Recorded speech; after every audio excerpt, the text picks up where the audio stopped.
SMP.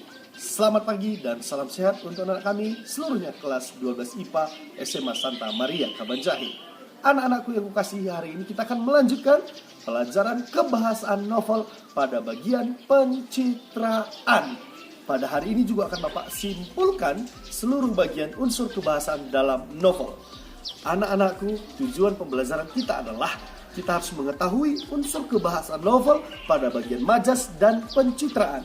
Hari inilah pencitraan akan kita tuntaskan. Anak-anakku, ini pertemuan terakhir karena minggu depan kita akan sudah memulai ujian harian kita. Walaupun masih tersisa satu materi utama, yaitu kritik dan esai, Bapak akan tetap kejar sehingga kita tidak akan ketinggalan materi kita. Tanpa berbasa-basi lagi, mari kita belajar pada hari ini. Oke, baik anak-anakku, berjumpa kembali dengan Pak Wery dalam materi kita, yaitu adalah kebahasaan dalam novel pada bagian pencitraan jilid 2. Baik, minggu depan kita akan sudah masuk ujian harian. Setelah itu kita akan masuk ada ujian semester dan sebagainya. Sedangkan kita masih ada menyisakan satu materi, yaitu adalah kritik dan esai. Tapi sebelum kita masuk kritik dan esai, mari kita tuntaskan materi pencitraan ini pada hari ini. Baik, masih ingat pencitraan ya? Minggu lalu Bapak sudah jelaskan bagian-bagian atau apa itu pencitraan dan juga jenis-jenis pencitraan. Kemarin sudah Bapak jelaskan itu ada citraan penglihatan, ada citraan pendengaran yang sudah Bapak terangkan, ada citraan perabaan, ada citraan penciuman. Itu kemarin yang sudah Bapak jelaskan karena Bapak bilang kemarin bahwa pencitraan anakku adalah segala sesuatu dari sebuah karya yang bisa dilihat atau bisa ditangkap oleh indera manusia. Baik itu indera penglihatan, indera pendengaran, indera penciuman, indera pencecapan, dan sekarang kita memasuki yaitu adalah indera gerak katanya. Baik, kita langsung saja, biar langsung tanpa membuang waktu, kita langsung saja masuk. Katanya ada citraan gerak anakku. Baik, Bapak ulangi sedikit karena ada kesalahan. Baik, Bapak ulangi sedikit.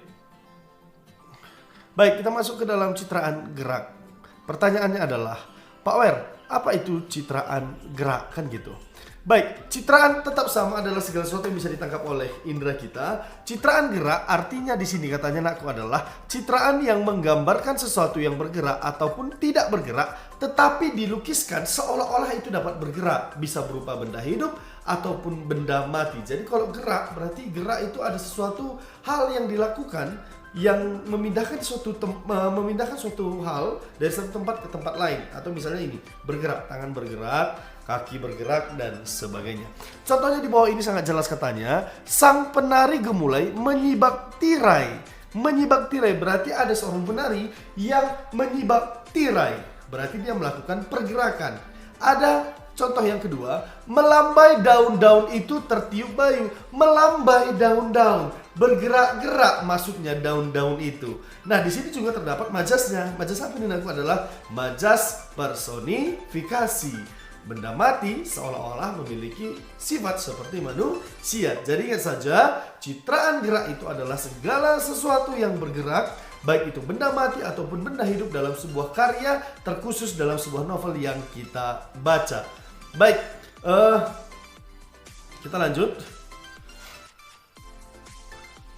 Baik, kita lanjut. Kita masuk yaitu adalah citraan pencecapan. Kalau pencecapan artinya adalah segala yang bisa kita rasakan lewat indera pencecapan. Indera pencecapan itu apa?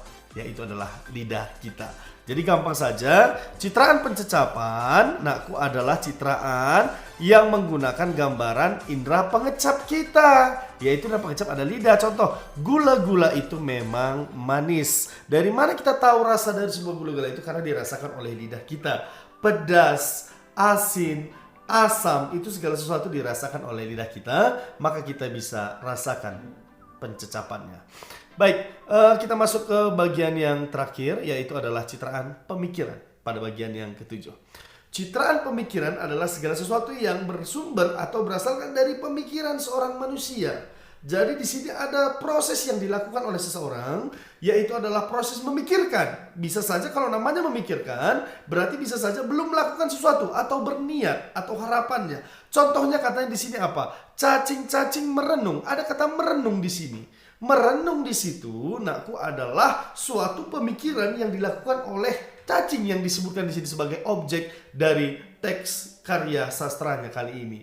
Jadi di sini yang disebut dengan citraan pemikiran adalah segala sesuatu yang dihasilkan oleh pemikiran kita, dan pemikiran ini namanya pemikiran masih berada di dalam pikiran kita dan belum dilakukan. Bisa itu merenung, bisa itu bingung atau menghayal, itu juga bagian dari pemikiran.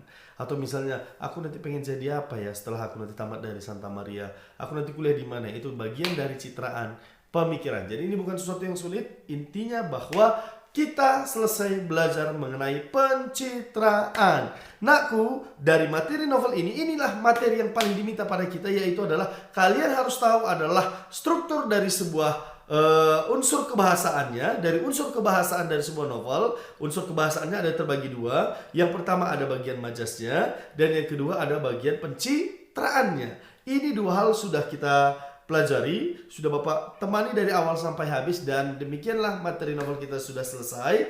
Karena secara umum kalau bicara unsur intrinsik, unsur ekstrinsik, Bapak yakin kita sudah pernah belajar di kelas 10 dan kelas 11. Yang diminta pada kali ini memang nakku adalah di bagian tujuan pembelajaran terakhir adalah kalian harus tahu unsur kebahasaan dari sebuah teks novel.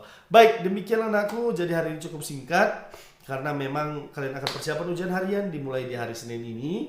Dan dalam waktu minggu depan sambil kita ujian harian, Bapak akan sisipkan kembali materi kritik dan esai. Karena waktu kita sudah mepet, jadi Bapak harus kejar materinya. Baik, untuk tugas kalian dari unsur kebahasaan majas, dan unsur kebahasaan dari citraan, tugas kalian kali ini agak sulit sedikit karena bagian dari tugas praktik. Jadi nanti tugas praktik bahasa Indonesianya sekaligus tugas hari ini Bapak gabungkan menjadi tugas praktik semesternya. Dikumpul kapan? Bapak kasih waktunya nakku adalah 1 minggu. Jadi cukup lama. Waktu kalian 1 minggu, dikumpul hari Sabtu depan. Tugasnya adalah jadilah sebagai guru cilik atau guru kecil, atau menjadi seorang pengajar kecil di rumah Anda masing-masing. Jelaskanlah unsur kebahasaan novel mulai dari majas dan juga kebahasaan dari segi pencitraannya. Jadi akan kami coba jelaskan apa itu majas, jenis-jenis majas, apa itu pencitraan, dan jenis-jenis pencitraan. Dan Anda boleh menggunakan alat-alat pendukung, contoh seperti PowerPoint yang seperti Bapak buat, atau mungkin kamu langsung menulis di papan tulis di dekat rumah Anda, atau kamu langsung menulis coret-coret kamar Anda, jangan ya. Tapi pakailah media yang lain yang betul-betul mendukung, dan videonya wajib diedit. Kualitas video minimal 720 kualitasnya. Yang selanjutnya harus ada musik backgroundnya. Bapak ulangi, musik backgroundnya, harus ada musik backgroundnya. Dan yang selanjutnya nakku adalah kalian mengerjakannya dengan jangan bersungut-sungut. Ingat, ini tugas praktik semesternya. Dan pengumpulan video sama Pak Wiri tetap seperti biasa, dikumpulkan nanti adalah dalam bentuk link. Jadi kalian buat videonya, upload di YouTube-mu masing-masing, baru serahkan linknya kepada Pak Wiri. Jadi hari ini tugasnya tidak ada, jadi tugas hari ini Bapak gabungkan sebagai tugas praktik semester untuk minggu depan. Oke, salam sehat, salam semangat, dan salam SFD untuk kita semua.